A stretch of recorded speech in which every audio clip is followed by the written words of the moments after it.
So we're continuing in our exploration, really, as we use the movie of The Matrix as a springboard kind of for discussions.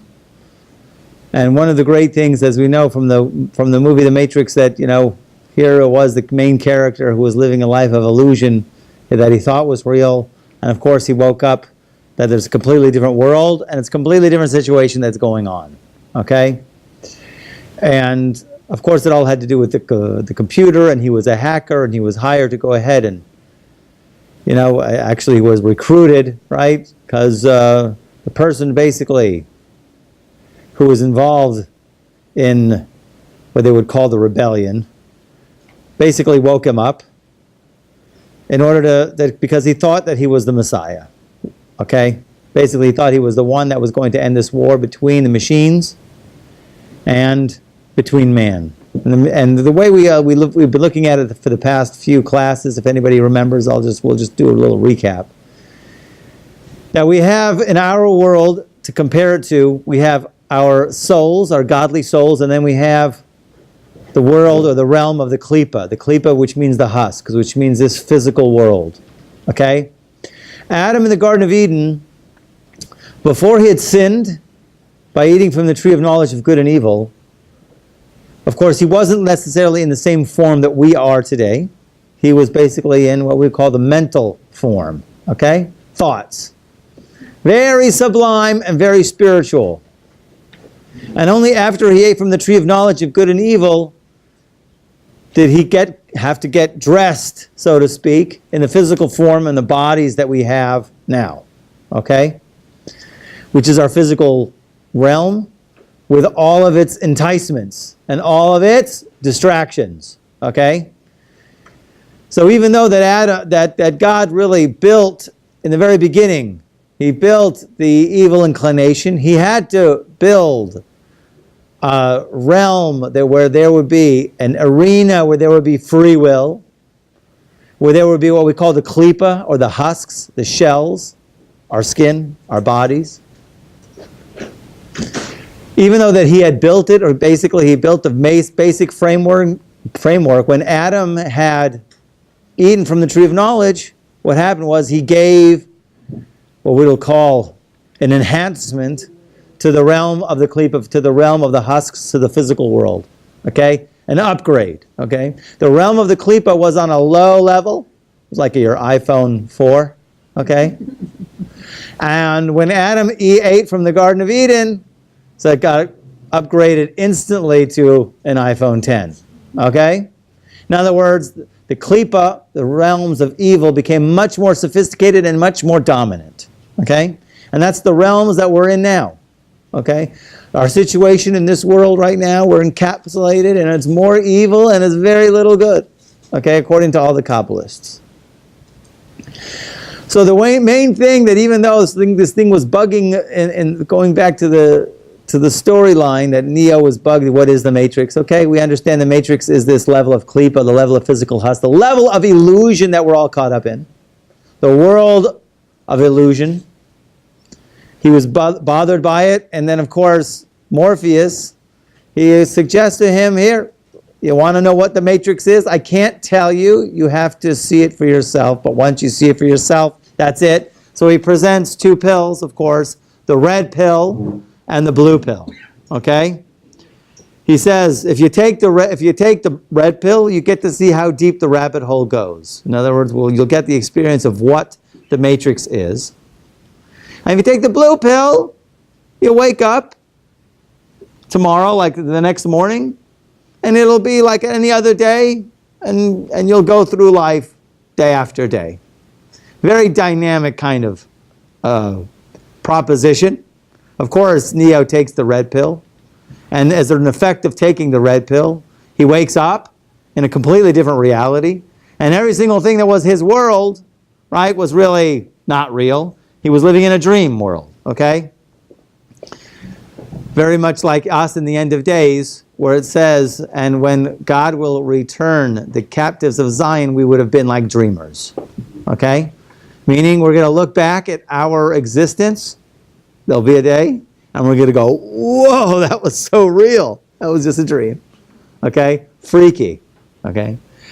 But it's not just enough just to wait for whenever that day will come, which should be soon. Okay? Where we are all woken up. We have to initiate. We have to initiate our own wake up. We have to take the red pill. And the question is, what is the red pill? And what is the blue pill? How do we look at those things? Okay? Thank God we have a Torah. Thank God we have, because if you look at it in general, of course, God came and we had a revelation at Mount Sinai where God gave us the red pill. Okay? Before God gave us the big red pill, which is the Torah, right? And all of the mitzvahs, humanity was in a very dilapidated state, just falling apart, stumbling on its own 2 feet. Basically just banging its head against the wall. Basically it was just all bad. There was only one school that existed until Mount Sinai. Now we call the school of hard knocks, because there's only 2 schools. There's a school of wisdom, where you get smart, and you listen to people who are smarter than you. Never can happen, never. Right? Not for teens, because they're all smarter. Right? Right. Okay. Before the whole event of the giving of the Torah at Mount Sinai, there was only one school, and that was the school of hard knocks, which means trial and error. Okay? Basically what happened, all of the generations fell. Every single generation, right? Since Adam, 10 generations till the flood. After the flood, then there was the tower, the dispersal, the Tower of Babel, right? Sodom, right? Exodus from Egypt, all part of the plan, till finally the giving of the Torah. And when we got the Torah, of course, here we have the direction, the instruction manual for life. All my years when I was growing up, before I was religious, I was raised in Los Angeles, and I looked at life and I'm like, it's so complicated, life. Isn't there an instruction manual? If God made us, I already came with the conclusion that God made us because our systems are way too complicated to say that we were an accident. Okay? Me and my friend Eric Eisenberg were in biology class, right? And it was going all over, physiology of the human body and, how the complicatedness of white blood corpuscles, red ones, and how everything works in this unbelievable harmonious balance that is constant. We would just look at ourselves and go, oh my God, who made this? Someone had to make this, right? It didn't evolve, it couldn't be. It's too complicated. It's too big. That's the famous designer proof, okay? You don't find a watch in the desert and say, wow, this watch came here because over billions of years the sand gathered with the sun hitting it in a precise moment. That's how this watch came to be, okay? It evolved over billions of years, this watch. Not going to happen. Or as the famous parable that my father-in-law, Zechusa Yegain Aleinu, may his merit protect us. My father-in-law says, if you take a bottle of ketchup, and he was from Brooklyn, so he talked from Brooklyn accent. You take a bottle of ketchup, you throw it on a wall, how many bottles do you have to throw and it's going to come out a Rembrandt? How many bottles do I have to throw against the wall and one of those times is going to come out a Rembrandt? Right?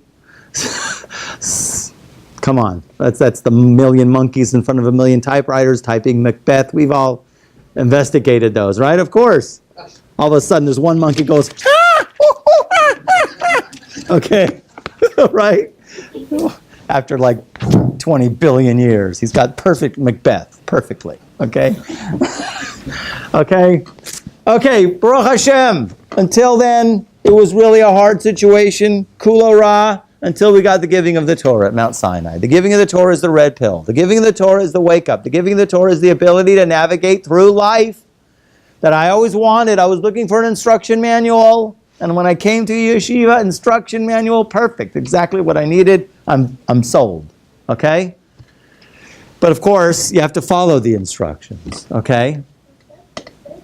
So the idea really is all of the mitzvahs, let's say, we're going to investigate 3 little mitzvahs here today. Okay? 3 little mitzvahs. Little. Not so little. No mitzvahs little. Okay? 3 mitzvahs which are, because really every single mitzvah is a red pill. Okay? A red pill that's meant to wake you up and bring you closer. The word in Hebrew for mitzvah that they literally translate to as, how do they translate mitzvah? What's the normal command, the more normal translation that everybody, commandment. Someone said commandment, right? It's not that, right? That's King James. Thank you. We like to look at it as opportunities, but you have to get into the exact literal version of what it means. Mitzvah comes from the word tzavat, which tzavat means connection. Okay? It's totally different than what everybody's been used to. Commandment, like, it's hard to relate. Okay, we do usually use it like that. Some people will look at Rabbi Rieti instructions, 613 instructions. The Zohar looks at it, actually there's two words for mitzvot. Two words for mitzvot. One is called itin, which means eitzot, which means advice. And the other word that it uses for mitzvah is pikudin. Pikudin is a very interesting word. Pikudin also actually means deposit. Deposit? Okay, what do you mean by deposit, right? Advice, deposit.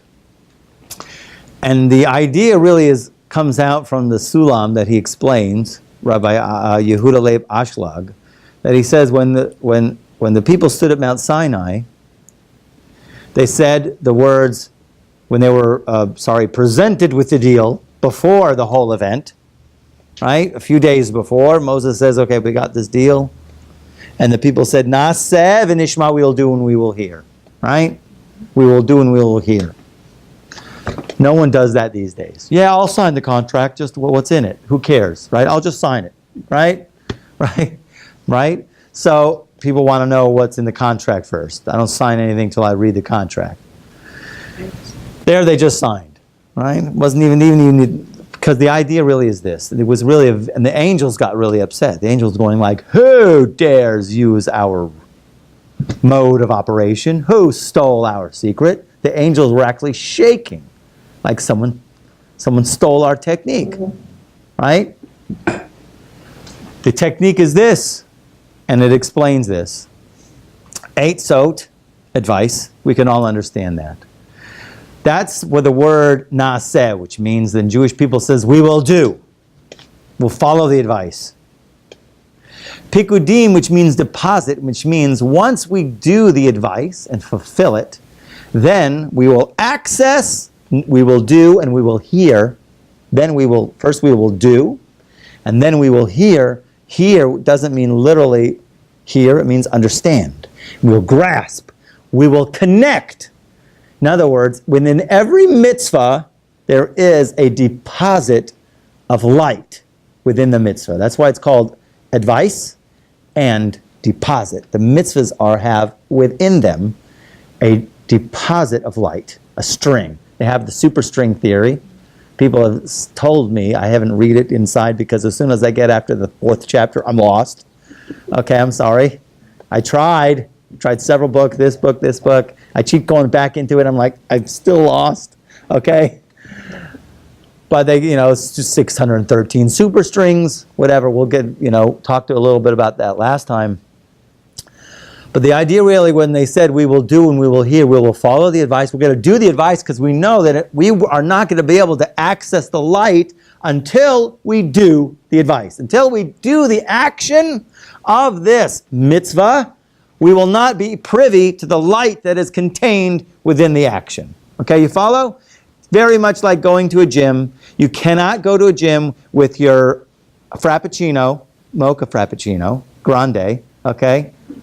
Sit and suck it while everybody's doing their yoga, schwitzing away. Schwitzing means sweat, okay, if you don't know that. New Yiddish word for the day, schwitz, okay? Write that down. You're going to be tested. What is schwitz? Okay. Okay. You can't be drinking your frappuccino, your mocha frappuccino, while everybody's schwitzing away. And after the end, while everybody's wiping their sweat, and you're going, oh, that was really great work. And then you get back in your car and you drive away.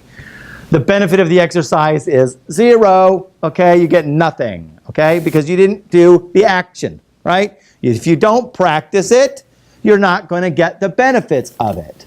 So the same thing by the mitzvot. If you don't practice it, you cannot reap the light that is deposited within, okay? The red pill, okay? So that's why the Zohar calls it those 2 words, itin, pikudin. And that's why the literal translation of mitzvah is connection, because it's a way to connect. But you can't connect from a distance, right? I've got something pretty staggering that maybe someone shared with you in the past lectures here. We're going to do a little investigation into 3, okay? Hopefully we'll get to the 3rd one, but let's just start with one of them.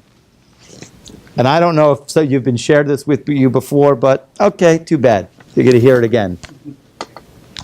It's something that the Malbim brings down from the scroll of Esther. Everybody knows the story of Esther, where, you know, of course, there's a decree to kill the Jews. Esther, who is the queen, she has to go into the palace. She has to fast for 3 days. The entire people fast for 3 days. And finally, the 3rd day, she has to go into the courtyard of the king, risking her life. And she does it, and she goes to the king, and she makes a request. I want you to come for lunch. Right? I got a dinner. It's not a lunch. Dinner. I've got a dinner, right? I'm going to do some barbecue ribs, smoked ribs tonight, right? I don't think she said that. So she invites Achashverosh, the king, and Haman to a feast. Okay? And then she does that a second time. The first feast, okay? So they have it, right?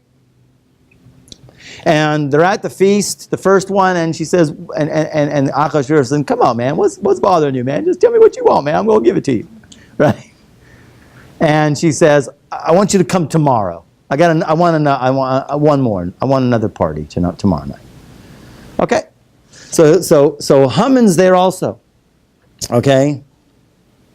So Haman goes out, okay? He goes out in that day, and the language of the verse is Samech v'tov leiv. He's happy and he's good heart. Okay? Happy and good heart. And then, of course, when he sees Mordechai, who doesn't get up and he doesn't move, right? Of course, then he gets angry. But until then, when he left the Sudah, when he left the meal of Esther, he's happy. And the Malbim ask a very pointed question, he says here. Anytime that we mention happiness and Samech v'tov leiv, good heart. Okay, Samech is enough, okay, drank some wine. Tov leiv, where does that come from?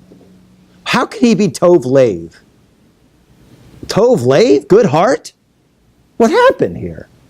Well, what happened here, how he's come? The only Tov leiv that we have handed down in our tradition that's mentioned in the entire Tanakh, the entire Bible, always is only, there's no joy without mitzvah. There's no real joy without mitzvah. There's fake joy, outward joy, surface dika, we'll call it. You know, external, not a real joy, deep joy. And here's Haman going out with a deep joy. How can that possibly be, he asks. So the answer is, to cut to the chase, is because Queen Esther, of course, she prepared a meal. And she prepared, of course, it was galat kosher. It was a galat kosher meal. And of course, and he deduces, the Malbim, okay, the 17th century commentator on the entire Bible, says that the kosher food that he ate has an effect on him. Okay? It has an effect even on non-Jews. Kosher food. It's one thing. Red pill. Okay? It definitely gave him joy. It does something. Okay? An astounding idea. Okay? I'm sure you're already eating all glatt kosher, right? You're going to open up a marketplace right now? Rod, you got to bring some food here next time? If you need me to bring something from Belden's, let me know. So we see here the effect that Haman, who is not Jewish, ate kosher food, it had an effect on him. Okay? So even doesn't matter. Okay? Now here comes another far out idea, concept that always amazed me. This next thing that you have a sheet actually here. It's this sheet here. Not the one that says pillar of prayer on it. The other one that has numbers 21, 22, 23. This is actually from the Kitzer Shulchan Aruch, which is the concise code of Jewish law that we have. You know, our Jewish laws are big. There's volumes, many volumes. And there were certain authors in the past who, in order for the masses to get more, condensed and squished so that it wouldn't be too burdensome, because otherwise it was too much for the populace to grasp. And so to make it more accessible to the masses, so he basically, Rabbi Gansfried, condensed into a volume, or actually this is really 2 volumes only because of the translation, but it's called the Kitzer, which means the how do you call Kitzer? Abridged Jewish law. So in the abridged Jewish law, he brings the idea in the concept of mezuzah. Fascinating mezuzah. You guys got here, right? Awesome. So he brings something that I just love to read this all the time because it helps. The problem is, you know, we become too acquainted with it and then we forget. And so you always have to constantly be remembered. That's the problem. Familiarity. What's it called? Familiarity. Okay. I just call it forgetfulness, you know. Just forgetting. Okay. So he says here in paragraph 23, okay, he says, one must be very diligent to observe the commandment of mezuzah, because it is the obligation of everyone at all times. Wherever you enter or leave your home, you will encounter the oneness of Hashem, the name of the Holy One, blessed be He. First thing is, the Hebrew brings down yivga, pega. You hit it. You hit. Okay? You hit the oneness of God. And then, of course, the next thing that happens once you hit the oneness of God, and recalling His love for you, His love for us, His love for creations. Thank you for that. That's the red pill right there. Actually, that's the blue pill. And recalling His love, you will awaken from your lethargy and cease going astray after the vanities of the times. Okay? And he brings that in the Hebrew, right? Vayizkor avaso, you will remember His love. V'yeor mishnaso, He will awaken from His sleep. That's the literal translation, okay? Here he just says you will awaken from your lethargy, but the Hebrew is, you will awaken from your sleep. But you're not sleeping, you're walking through a doorway, or are you? Okay? You know, I think, and I had this discussion with some people, I don't know, I remember reading in a psychology book that people are in a hypnotic trance, a big percentage of the day, okay? They're walking in a trance. Yeah. Something like 70% of the day. What? Right? Because we're thinking about who knows what, and especially now this ADD culture, right? ADD, ADHD, right? You're taking your St. John's wort, popping this pill and popping that pill. 2 cups of coffee and the Frappuccino, right? So he brings down the language of V'yeur, he will awaken from his sleep. He will awaken from his, here they translate lethargy, and cease going astray, right, in the vanities of the time. V'yeda, and he will know, ki ein davar ha'omed le'olam le'olamei olamim ela yedias tzur ha'olam, oy, kavalt. And it says here, you will then realize that nothing endures, except the knowledge of the Eternal One, and will immediately return you to your senses and walk in the path of the righteous. It's a wake up. The mezuzah is a red pill. All the mitzvahs are red pills in different forms, but here's a blatant one that's supposed to smack you when you walk through a door. People don't do that. They don't get so smacked, right? That's because we just become too habituated with it. Maybe we should, I knew one guy, a friend of mine, he did a great thing. He flew to China and had to make something that when you go through a mezuzah, you press this button, and the button talks. It says, Shema Yisrael. It says in a French accent, because he was French. Thank you much. Shema Yisrael, Hashem Elokeinu, Hashem Echad. It says, Hear, O Israel, the Lord is our God, the Lord is one. Right? It was in French. I'm like, dude, can you get... It was a nice idea, because it'll awaken. It's supposed to awaken. It has to be like almost a meditation at the doorway, before you go in and before you come out. Certainly when you're going from outside in, because you're caught up in the world. And you're coming back to home, and coming back to base, coming back to your mind being settled and focused. So it's supposed to be a zap, okay? And will immediately return to your senses and walk in the path of the righteous. Our sages of blessed memory say, he who has tefillin on his head and on his arm and wears tzitzis on his garment and has a mezuzah on his doorpost is sure not to sin, because he has many reminders. And these are the guardian angels who save us from sin. And it is said, the angel of Hashem encamps around those who fear him and sets them free. Right? That's the mezuzah. As we know, the famous uncle list. You guys got a whole uncle list there. I see that. I don't know what. I know. What is that? That's the commentary and Torah. Whoa! It's like translates it literally. You know, eBay was in last week's parsha. It said the word eBay. eBay means fruit. Bizarre. I'm like, I had to look back and forth again to just is that right? It says eBay. Who came up with that? How'd they think about that? Was that dude uncle who was that? An Aramaic guy? Aramaic expert? Let's just do eBay. Yeah. I'll show you. He's making a lot of fruit off of that. Yeah. Right. Okay. So the idea really is Uncle brings down, of course, the story of Uncle was a bizarre, this convert, Roman, he was a nephew to the Roman Caesar, and they was furious that his nephew converted, sends legions to go pick him up, arrest him. And every legion sent, he converted him.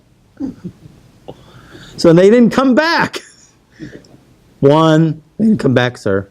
Where are they? They all converted, sir. They're all studying in yeshiva, sir. Send another legion, right? Garrison, whatever. They didn't come back either. Okay, you're going the third one. Don't let him talk. Don't let him talk. Stop him from talking. So he gets to the doorway and he goes, just one question. In your kingdom, who's inside? Who guards the doorway and who is inside? And they go, well, the king is inside and the servants guard the doorway. In our realm, the king guards the doorway and the servants are inside. They converted them too. Didn't come back. Bummer. Bummer for them, right? So our sages the angel encamps around those who fear him and sets them free. Sets them free. Hello, red pill. Okay? Our sages of blessed memory also say, because of the sin of mezuzah, his sons and daughters may die young, God forbid, whereas one who is diligent to observe the mitzvah of mezuzah will have his days lengthened. Go figure, right? As it is said, in order that your days be lengthened and the days of your children. Gewalt, gewalt, gewalt. Amazing, amazing, amazing. That's in Yiddish. Second Yiddish word, gewalt. Okay? Have schwitz and gewalt. You will be tested. Write that down. Okay. Since the mezuzah serves as a reminder of the oneness of Hashem's name.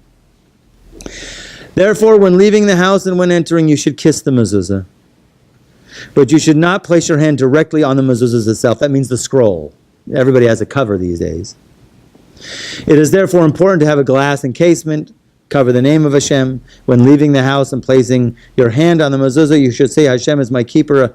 Okay, now this is important, and really you should write this down. I wanted to go ahead and write this on little things that you can actually stick in the doorway, because there's a big segula of the Ramban Nachmanides. Nachmanides was a huge Kabbalist who lived 1,000 years ago. He had a special segula that my Rebbe taught me. Segula means a certain act you do that perpetuates a certain manifestation. Okay? In other words, you do this, and It'll perpetuate a certain reality. Okay?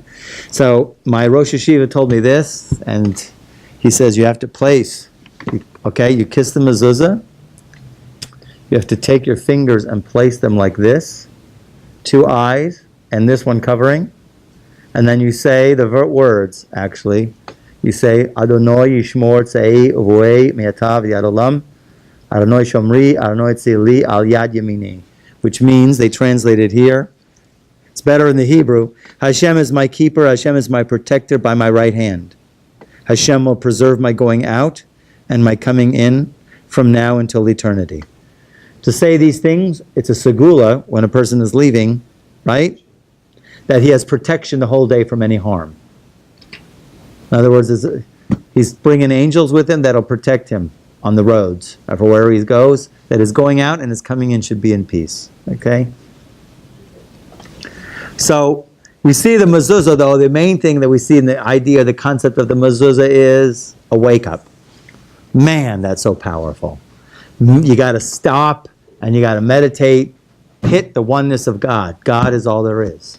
The ultimate concept is all there is God.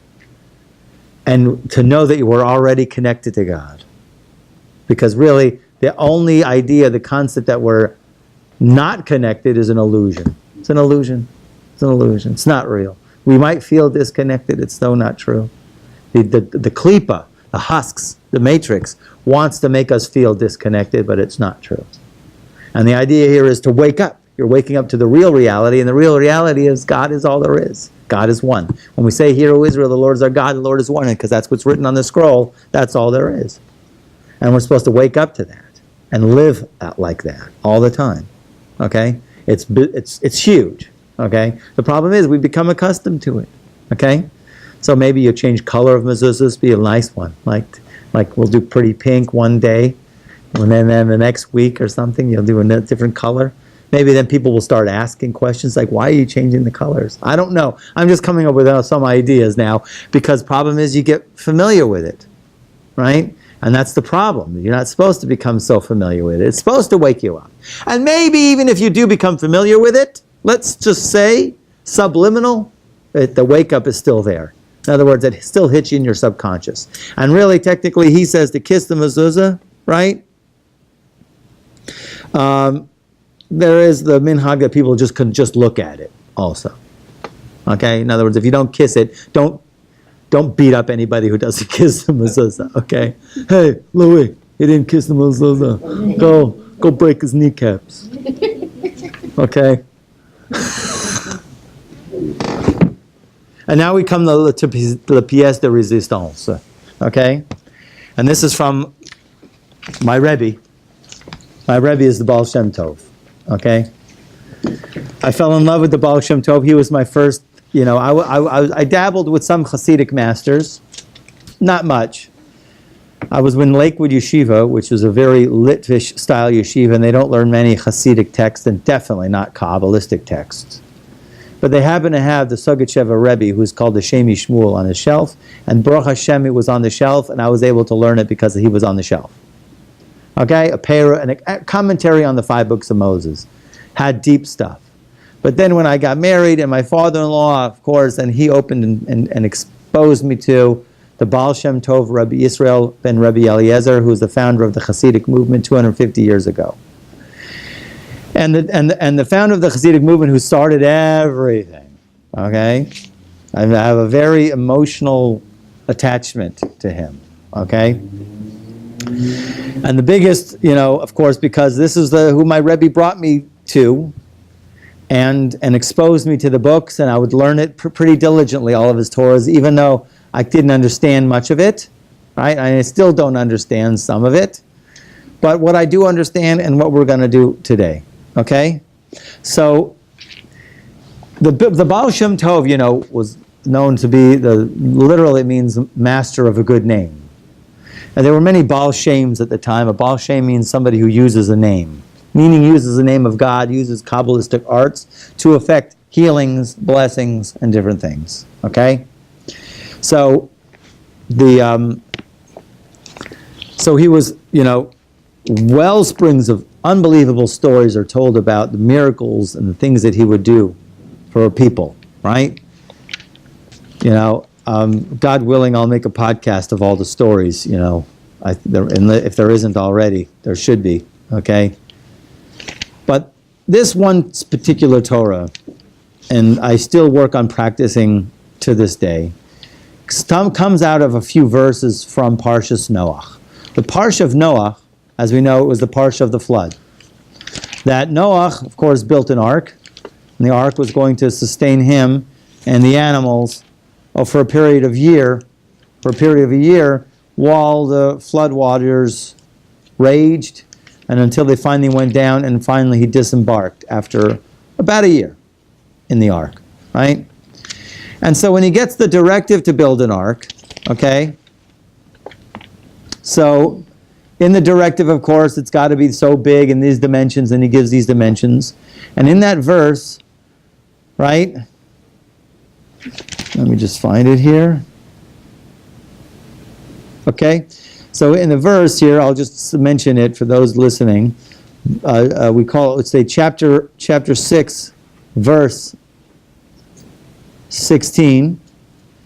It uses the language of Tzohar Ta'aseh Lateva. So it says, they translate, a window shall you make for the ark.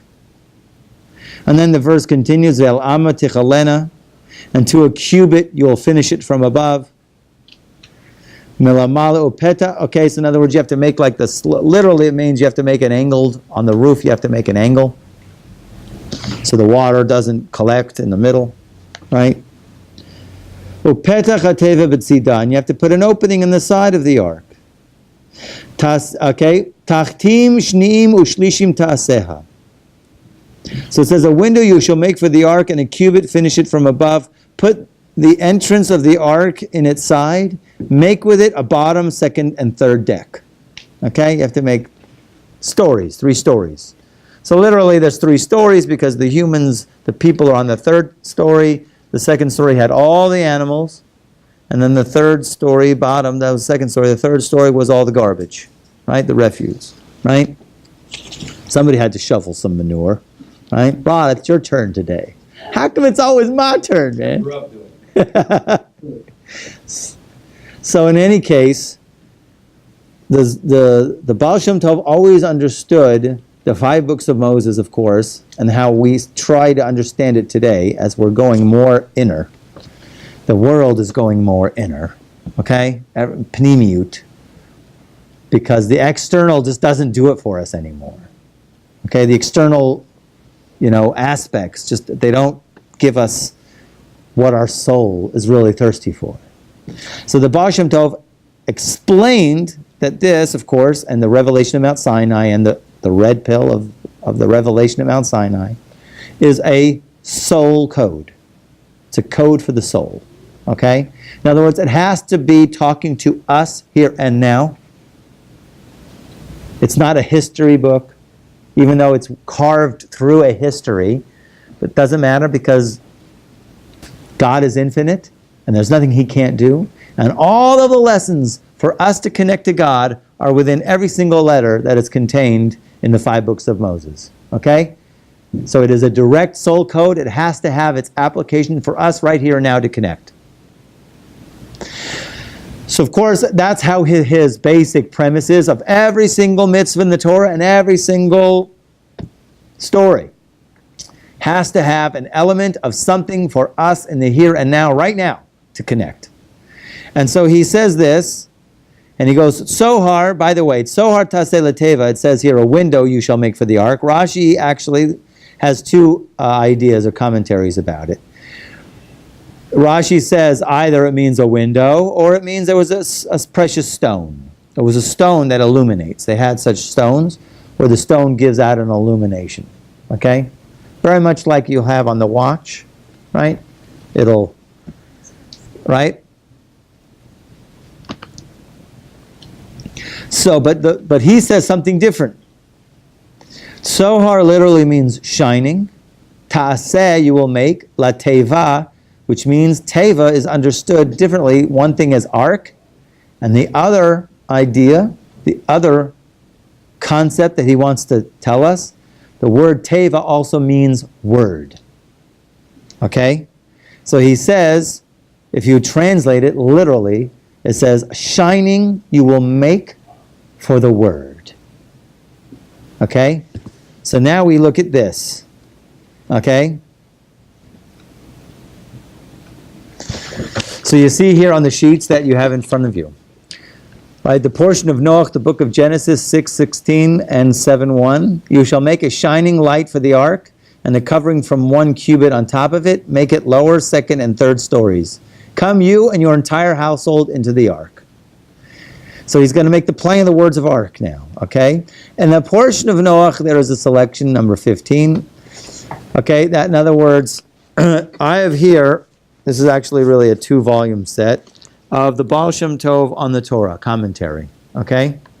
They have like a makeshift one you can get online of English, but it doesn't have it complete.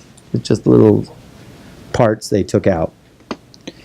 And what happens is, all of a sudden in Parshas Noach, the entire commentary all of a sudden makes a left turn when it gets to this verse, and it goes to over 100 pages, all on the Baal Shem Tov's technique of praying. Okay? So there's a huge section here called the Pillar of Prayer. That's why the top is called From the Pillar of Prayer. Right? This is a huge deviation on all of the Baal Shem Tov's technique of prayer. Because don't forget, the Baal Shem Tov, he says, I didn't get my level, my spiritual level, from being a Talmudic master, even though he was a Talmudic master. I didn't get my spiritual level from knowing all of the laws, the Jewish laws. He got his spiritual level from 2 things, prayer and going to the mikveh. Okay? So prayer was a huge thing. Many of the Hasidim also. Prayer is big. Okay? Might be difficult. It's difficult for some people still, because we say, according to Rabbi Nachman, tefillah, prayer is in exile. Okay? Even definitely these days also. Okay? Torah is in exile, prayer is in exile, we be in exile. Okay? So here he goes. In the portion, so that's what the pillar of prayer is called. It's this huge section that is in his commentary, from here to here. So in the portion of Noach, there is a selection, number 15, that sort of opens up that part of the book, concentrating on the Rivash's method of prayer. Rabbi Shimon Menachem Mendel, he put this together because the Baal Shem Tov never wrote anything. All of his students, they basically quoted his Rebbe, and it was scattered over hundreds of books. And Rabbi Shimon Menachem Mendel gathered from all of those writings, a lot of reading, a lot of material to cover, and collected. Anytime anybody quoted the Baal Shem Tov, he put it into this work, and he put it in order of the Parshas. Okay?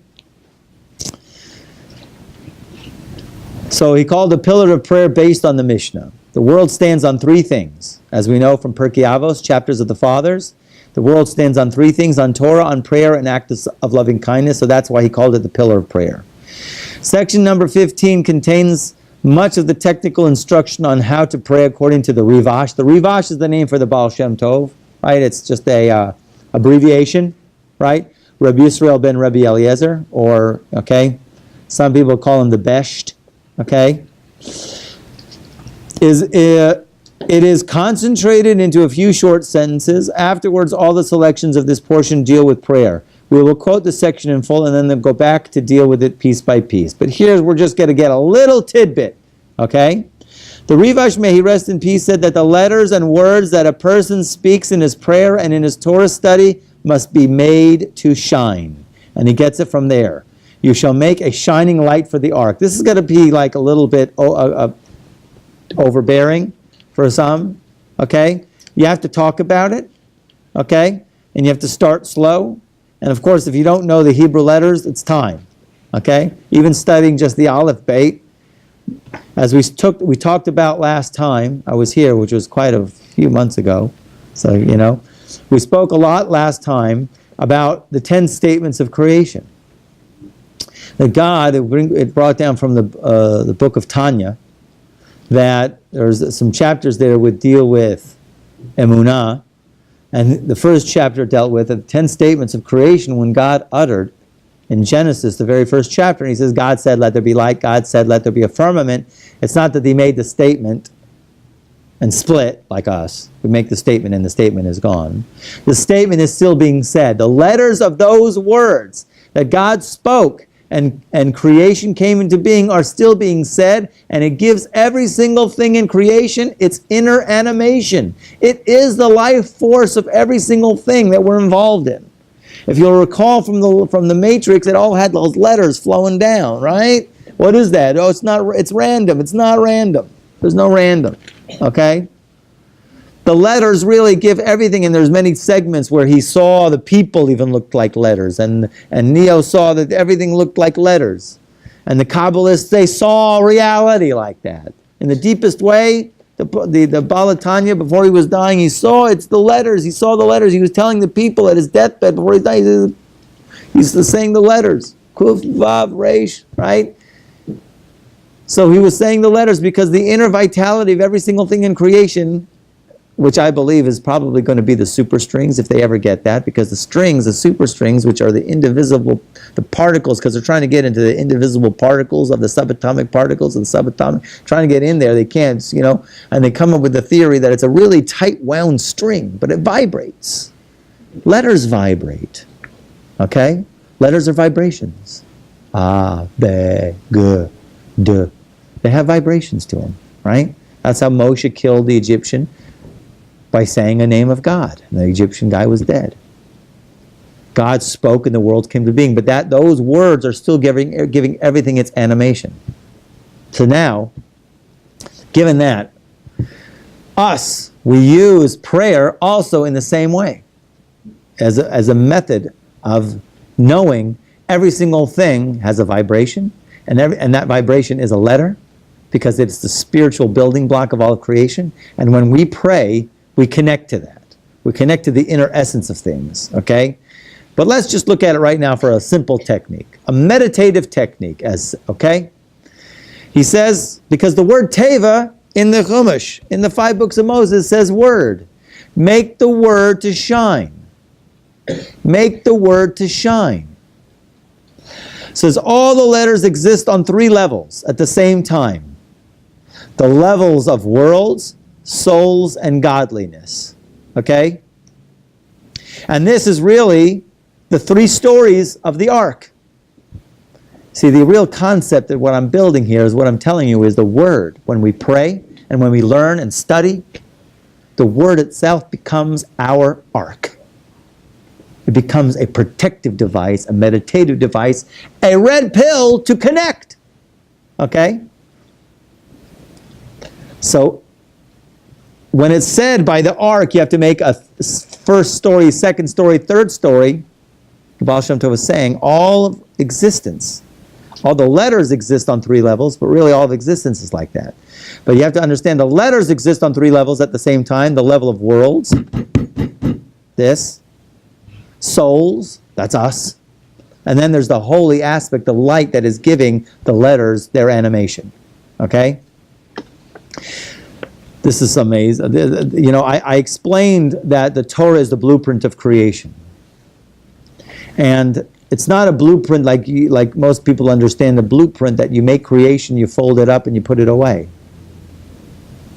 It's more like a movie screen in the olden days. I don't know about digital, how it works, okay?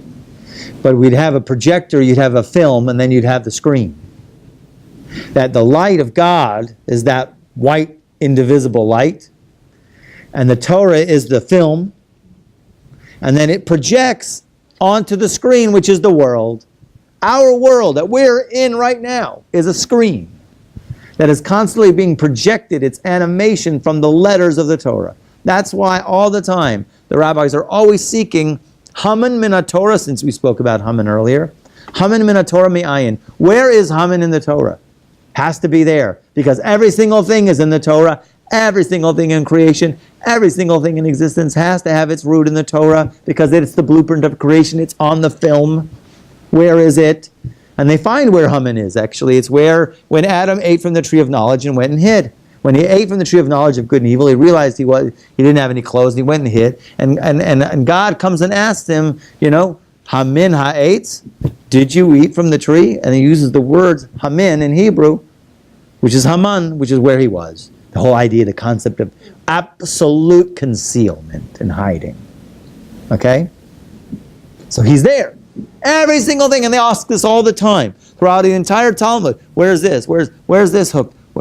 And the earlier you find it, the more powerful, the more potent it becomes. If you find something in the chapter of Genesis, it's very potent. And it goes the opposite. If you come up with a word that doesn't have any source in the Bible at all, so you'll know what it means. You'll know its meaning, okay? Such as the word, adventure. I wanted to call a class Adventures in Awareness, and I got shot down by some guy, right? Of course, I was got to get shot down. He says, there's no translation for adventure that's in the Torah, so therefore it's meaningless, right? I'm like, come on, man, just work with me. Because there's no really adventure. Maybe you'll say Havaya, which is like an experience. More like Havaya in Hebrew is more experience, not adventure. There's really no word for adventure. They do this all the time. There's a certain school in Jerusalem. They love to if it does not in the Torah, it's garnished, right? I don't go to that school. And I never, God willing, will, okay? So this is it, chevre, chevre, chevre, chevre. You have to make the words to shine. The words of your prayer have to shine, okay?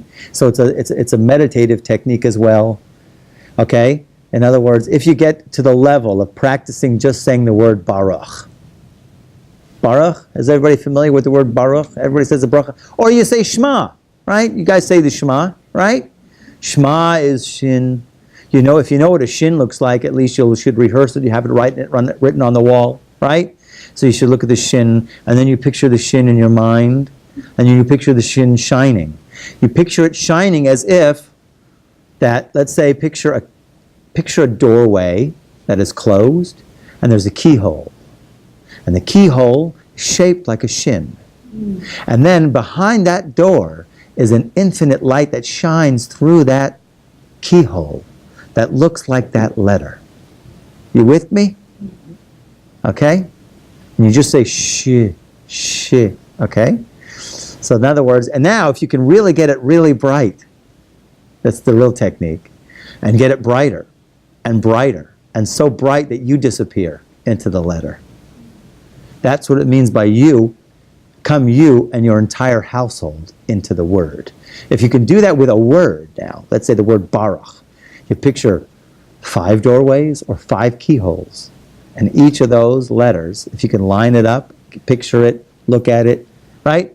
Memorize it, just picture it in your mind. And then you picture it to shine with an absolute brightness.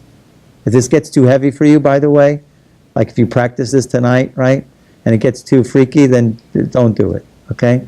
I taught this to people, and I got emails. Don't do that again, and Claudia.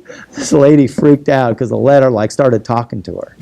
Okay, which is okay. And I'm like, wow, I never get the. No, the letters do talk to me. It's just a different kind of communication. They do. They're supposed to.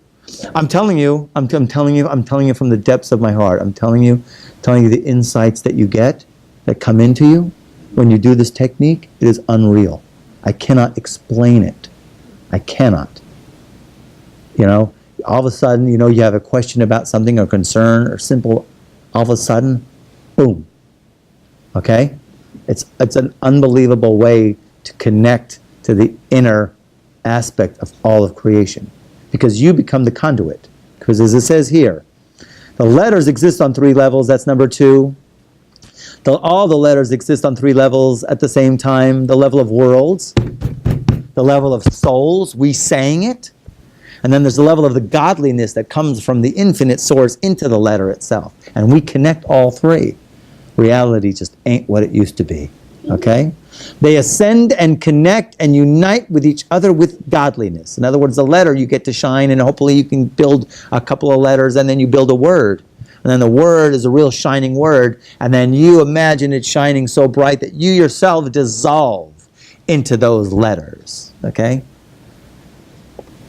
Afterwards, the letters connect and unite to form words. Okay, here he's working just here on just one letter. In other words, ba, ba, ruch. okay? Afterwards, they form true unions in godliness. A person needs to put his soul into each aspect of the entire process that was described. Then all the worlds unite as one, and they ascend and make a tremendous joy and pleasure without limit. Okay?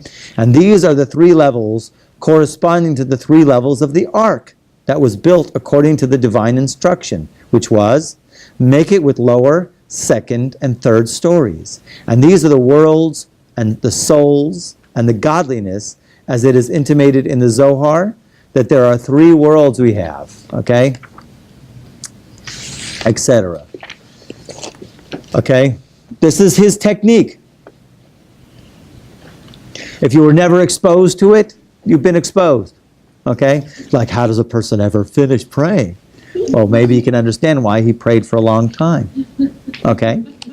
You'd never finish. If you go to a synagogue now, I don't think that in this country you'll find, maybe. You know, I try, I attempt. I asked my father, my father-in-law, how is this possible? Every single letter. You've seen our prayer books? You got some here. Shacharit is 100 pages. What are you talking about?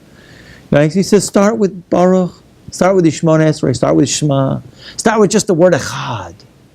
Aleph, Het, Dalet. Right? Just start with one letter at a time. Just work with that. Just start, but start. A person needs to hear each word that is being spoken. The Shekhinah, divine presence, is called the world of speech, because you have to hear it. As it is as she, it is as if she is the word or words that are being spoken. In other words, really, this is a very deep statement here, because it ends up being, when you're totally involved, it's not you anymore that's praying. The words are not you anymore. You become so united with all of creation that it is the Shekhinah, the divine presence, that is uttering the words. Okay? What that is a whole nother conversation. We're already out of time. The words must go out shining, as it is written. Make a shining light. He must, make gratification for his Creator, giving the God nachas. This requires great faith, because the Shekhinah is also called the faith of the faithful. You can meditate on this, right? I'm just going to kind of end it here, okay? So to go on here, a covering of 1 cubit on top of it. Now, if you look at it in the Hebrew, the literal Hebrew says, Va'ama, it says, Ve'el ama tichalena. Now, ama, the word ama literally means cubit, but in Hebrew it's also ima, which means mother. Take it to the mom. What is the mother? Okay? The mother is the source of all of our souls. When we pray, there's a thing that we have to say before we pray. And we say, behold, I now accept upon myself the divine command to love my neighbor as myself. You have to love everybody. All of creation. Right? And when you do that, so then you connect. You're connected to the unified souls of every single one of creation. So that's really what we will call the mother. Okay? Because we do all come from one soul. One unified soul. We come from that. We're children of the Shekhinah. And what we need to do is reconnect with our source, which is this unified soul. Alternatively, it could be said that after the word has come out of his mouth, he does not need to remember it further. That's a relief. A person, in other words, you don't need to remember that word and then to work on the next word, okay? It's all a meditative technique here. A person should not see the high place where the words of his prayer are reaching. This high place cannot be seen, just like it is impossible to look directly to the sun. In other words, it can get so bright that you don't have to worry about trying to visualize it anymore. And that is why it is written a covering on top of it. In other words, you can end it at a certain, you don't have to follow the letter or the word all the way. Okay? How shall you do it? How shall you do it? Number 11, it is written, come you and your entire household into the ark, into the word. You must take all your body and physical strength and put them into the words of your prayers. In other words, you must take your entire mind with concentration of your thoughts and put them into the words of prayer. So here we have, through the very siddur, through the very prayer book, a very deep meditative technique, okay? to visualize the letter, and each letter joins with a word. And then when you say it, if you're able to express it, going to a deeper level, okay? Because you become the conduit, which basically unites. Because within every single one of our surroundings, and I checked this out with my father-in-law because this was my idea, that since everything is made up of the letters, when you say the letter, you instantly hit the resonance of all that is around you with the same letter. And therefore it is awakened. I think I spoke last time about saying a blessing on a piece of fruit. And when you say the blessing on a piece of fruit and you say God's name, you awaken within the fruit the divine radiance that is within, the chiyus, the life force, the spiritual life force within that piece of food. And the same thing is when you awaken every single bit of the molecules of all of those super strings around also become vibrating. And then when you say it and you elevate it up to God, also all of the sparks of all of everything get united with it. Okay? Unbelievable technique. If you were never exposed to it, now you are. So when I say getting out of the matrix, boy, this is getting out of the matrix. You use the letters. And when you do that, you connect with the higher realm. You connect with the essence of your soul and all of the souls. You connect with the inner depth of all of creation through the Hebrew, the 22 Hebrew letters, okay? That all of creation is existing in the innermost essence. So don't take light any blessing. It has a vibration, it has a thing to it, but if you can start to develop this technique, each letter of the Hebrew alphabet becomes a red pill to wake us up. Any questions?